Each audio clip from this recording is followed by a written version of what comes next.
Olá amigos, sejam bem-vindos a mais um vídeo do meu canal. Eu sou Lucas Knaip, estou eu aqui às 4 da manhã para gravar um vídeo sobre a classificação do Grande Prêmio do Japão. Provisoriamente, Max Verstappen foi o pole position, porém ele pode perder essa pole recebendo uma punição de 3 posições por ter feito uma manobra perigosa para cima do Lando Norris. Mas enquanto isso não acontece, a gente crava aqui a pole do Max Verstappen, que deu um pouco de sorte, né? Pelo erro do Leclerc no terceiro setor, o piloto da Ferrari vinha 2 décimos abaixo do tempo dele, mas acabou perdendo toda essa margem do último setor, que basicamente é 130R, que é aquela curva em pé embaixo, é aquela última chicane. Então, assim, para ter perdido 2 décimos é porque cometeu um erro bem grave ali o Charles Leclerc, e nitidamente ele está frustrado porque perdeu a pole por apenas 1 centésimo, a segunda menor margem da história do Grande Prêmio do Japão entre o pole e o segundo colocado, né? E a gente teve também o Sainz classificando-se na terceira posição, o Pérez em quarto, o quarteto aí o Red Bull e Ferrari muito distante do resto do pelotão, e pelo jeito a corrida vai ser estritamente entre esse quarteto. Não consigo ver Alpine, Mercedes batendo de frente, talvez a Mercedes porque o ritmo de corrida deles é forte, mas não está parecendo muito isso não, né? E normalmente a Mercedes está começando a andar mais próxima no sábado, e nesse fim de semana foi bem decepcionante. Mas não é a única coisa para ser comentada a pole do Max Verstappen. A gente teve 3 sessões de classificação. Na primeira, obviamente, Nicolas Latifi fechou o fundo do grid, mas uma decepção que acaba virando até pior pelo que foi a classificação do Sebastian Vettel foi o Lance Stroll na 19ª posição, um tempo bem fraco. O Kevin Magnussen também foi decepcionante, né? Ele ficou a 2 décimos do Mick Schumacher, ele caiu no Q1, ficou em 18º.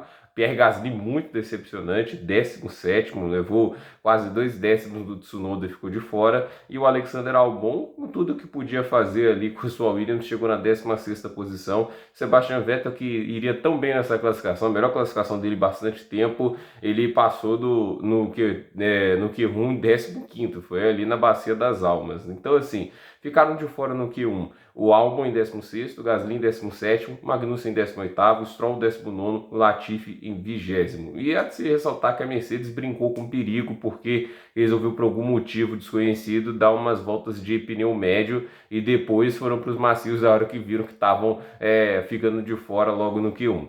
No Q2 a gente teve as primeiras tentativas e impressionou a proximidade, né, dos carros, né? Parecia que ia ser uma das classificações mais apertadas de todas, né? O Verstappen tinha feito 30,3 até o oitavo colocado, que na hora era o Sérgio Pérez, né? Ele estava 30,6, ou seja, a distância entre os carros estava muito, muito pequena e estava uma confusão enorme, né? Que a gente ficava naquele negócio, quem que vai passar para o Q2 com tanta proximidade?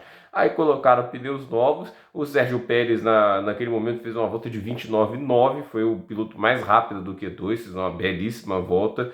E assim, a gente teve, ficando de fora, o Mick Schumacher em 15º, o Guanyu Zhou ficou em 14º, Tsunoda em 13º, Bottas em 12º, e o Daniel Ricciardo, que estava indo tão bem, parecia estar andando melhor que o Lando Norris, fez uma primeira tentativa muito boa, virando na casa de 30,6, estava passando para o Q3, porém na segunda tentativa não melhorou, aí o resto do pessoal não perdoou. E o Sebastian Vettel de novo na Bacia das Almas passou por 3 milésimos de segundo mais rápido que o Daniel Ricciardo. E assim, sabe quem ficou na 9ª posição no Q2? Charles Leclerc. Charles Leclerc ficou em 9º lugar. Realmente, assim, brincou um pouquinho com perigo, né? Porque se a gente parar para pensar, até que a distância não foi tão pequena assim. Ele teve basicamente mais de 2 décimos de vantagem, tanto para o Vettel, ficou em 10º, para o Ricciardo em 11º. Mas se a gente pensar, 2 décimos é uma distância tão pequena, né? Então, assim, o Leclerc ficou na 9ª posição. Talvez a Ferrari tenha assim, limpado o suor da testa depois dessas voltas, porque realmente assim não era esperado o Leclerc ficar na 9ª posição, porque ele não foi para a pista para melhorar ali, fazer a segunda tentativa, melhorar o tempo, já achou que estava seguro, e passaram para o Q3 o Vettel, o Norris, o Leclerc, o Russell, o Sainz, o Hamilton, o Ocon, o Verstappen, o Alonso, que marcou o segundo tempo do Q2, e é claro o Sérgio Pérez, que passou com o primeiro tempo, ele que se não melhorasse o tempo ia ficar de fora no Q2, mas melhorou, e como melhorou. Mas no Q3, aí todo mundo no giro máximo do motor, o Max Verstappen já quis acabar com a brincadeira fazendo uma volta de 1,29,3, né? Assim, o Pérez, que tinha feito uma volta, parecia super forte, George, ele tinha virado 29,9. E assim, veio o Leclerc, virou 29,5, o Sainz de novo virou próximo do Leclerc, porém atrás, e o Pérez ali havia virado uma volta muito similar a dele no Q2. Parecia ainda estar usando o pneu usado, já que usou um pneu extra para garantir a vaga dele no Q3. E aí do resto lá, tudo muito afastado, né? E a Mercedes surpreendeu porque não andou bem, né? Tanto o Russell e o Hamilton bem para trás, mais de um segundo atrás dos líderes naquele momento, né? Quem surpreendia era o Sebastian Vettel, que naquele momento chegou a figurar na sexta posição, porque com o carro da Aston Martin é um baita de um milagre, mas foram passando assim o tempo, aí foi para a segunda tentativa, e assim, na segunda tentativa a gente já viu, Leclerc passou ali muito próximo do Max Verstappen na primeira parcial, estava na briga, o Sainz a mesma coisa, já o Sérgio Pérez ele ficou a 2 décimos só na primeira parcial, então a gente já meio que descartava ele, era difícil acreditar que ele ia recuperar o tempo nas outras parciais, né? E assim, foi seguindo, aí o Leclerc passou 2 décimos abaixo, parcial roxa, segundo o setor dele, e a gente imaginava, pô, a pole tá na mão de Charles Leclerc, ainda mais depois a gente viu que o Verstappen cometeu um erro absurdo na curva 1, né? E basicamente ficou fora da briga, né? Apesar dele ainda ter ficado próximo do tempo dele, né? Porque ele ainda conseguiu recuperar o tempo ali com o passar da volta, né? Tudo indicava que daria para o Leclerc ser pole. Porém, o Charles Leclerc errou feio na última parcial e teve a pior parcial dos 4, né? Nem o Pérez, que ficou bem abaixo dos 3 primeiros, né? Teve uma parcial, terceira parcial tão fraca quanto o Leclerc teve. Então, assim, o Leclerc tinha tudo para fazer a pole, mas ele perdeu mais de 2 décimos de segundo numa parcial que se faz em 17 segundos. Então, realmente me chamou muita atenção quão mal o Charles Leclerc foi no terceiro setor e acabou entregando de bandeja a pole para o Max Verstappen. O Sainz também não foi bem no último setor.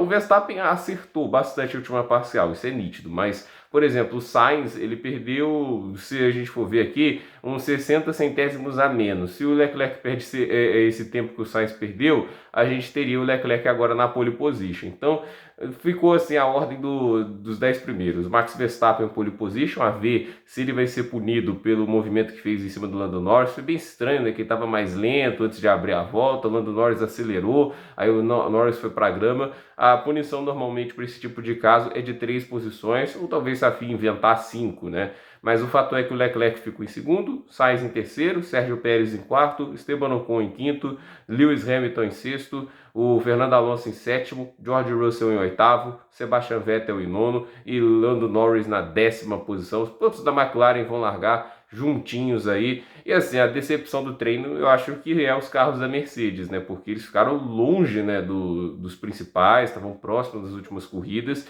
e ainda no final das contas levaram o tempo de uma das Alpines, né? Se a gente pensar assim, uma Alpine e uma Mercedes, uma Alpine e uma Mercedes, né? E deram sorte que o Alonso não melhorou no final, porque o Alonso vinha voando, né? Fazia um baita de um fim de semana. Se ele tivesse repetido a volta que ele fez no Q2, ele teria classificado à frente do Hamilton, né? Só checar aqui. O Alonso fez 30,3, é a mesma coisa, né? O Alonso fez 30,343 no Q2 e 30,322 no Q3, não ia mudar nada não. Então, basicamente, essa é a ordem de classificação. E o que esperar do Grande Prêmio do Japão? É uma pista que tem um desgaste de pneus não muito elevado, mas a gente sabe que a primeira parcial exige bastante dos pneus, né? A gente pode ver uma corrida com 2 paradas e nesse sentido pode ser um problema para a Ferrari, né? Se a Ferrari largar bem, eles podem dar o bote no Max Verstappen, vai ser bem interessante ver como a Ferrari vai se comportar e se o Verstappen for punido, eles estão largando em 1-2. Isso é importante ver como vai ser a corrida deles caso o Verstappen seja punido, eles larguem 1-2 ali, brigando pela ponta, né? Basicamente baseando a estratégia ali, os carros na liderança, o ritmo que eles vão ter de cara para o vento, como o Pérez e o Verstappen vão acompanhar os dois. A Red Bull mostra muita força até agora nesse fim de semana, principalmente em ritmo de corrida, então há de se acompanhar aí como vai ser a corrida desses carros. E é claro, a Mercedes, eu acredito que deva superar a Alpine no ritmo de corrida. Tradicionalmente eles crescem muito domingo, mas com essa distância que eles tiveram, eu não sei se eles estão na briga para a vitória, né? E nem sei se para o pódio, eu acho que tanto a Red Bull quanto a Ferrari tem carros melhores do que a Mercedes nesse fim de semana. Não foi, por exemplo, igual o Zandvoort, que a Mercedes estava voando. Agora a Mercedes parece estar com muita dificuldade na pista de Suzuka, uma pista de alta velocidade, parece não ser o que a Mercedes mais gosta para esse momento da temporada. Gente, por esse vídeo é isso, dúvida nos comentários, deixe seu like, se inscreva no canal, compartilhe esse vídeo e até o próximo vídeo.